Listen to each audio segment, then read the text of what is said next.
शुक्रवार दिन स्थानीय हरचंडी साई स्थित सरस्वती शिशु विद्या मंदिर परिसर में 79तम स्वाधीनता दिवस पालित हो जाइछि। एही उत्सव में श्रीमंदिर प्रशासन प्रशासक देवव्रत साहू मुख्य अतिथि भाव योगदान कर श्री विग्रह निकट में प्रदीप प्रज्वलन पूर्वक उत्सव को आगे नहीं। विद्यालय प्रधान आचार्य रवीन्द्र कुमार नंद अतिथि परिचय प्रदान करथिबा बेले विद्यालय सभापति अरुण मिश्र, संपादक माधव चंद्र महापात्र, सह संपादिका ममता राणी साहू और पुरी जिला सह प्रमुख दीनबंधु त्रिपाठी महोदय प्रमुख उपस्थित थिले।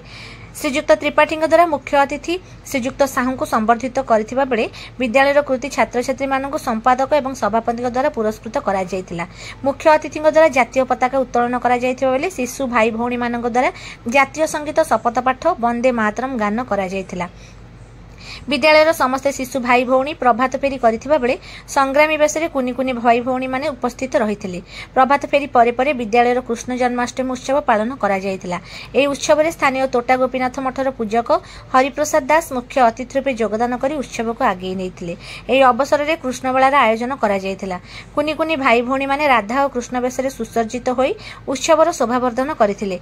श्रीकृष्ण भगवानकर जन्म जयंती उत्सव में श्रीकृष्ण फोटोचित्र को सुसज्जित उपस्थापित करा एही अवसर में विद्यालय वरिष्ठ आचार्य क्षितिश चंद्र दास यज्ञादि कार्य को आगे नहीं धूप दीप पुष्प नैवेद्य आदि अर्पण करथिले। मुख्य अतिथि श्रीकृष्ण जन्म वृत्तांत वर्णना करथिबा बेले राधाकृष्ण बेश सुसज्जित दोली रे झुलुथिबार दृश्य परिलक्षित होइथिला। शिशु भाई भौणी मुखमंडल में प्रफुल्ल भाव उद्भासित हेउथिबा देखा जायथिला।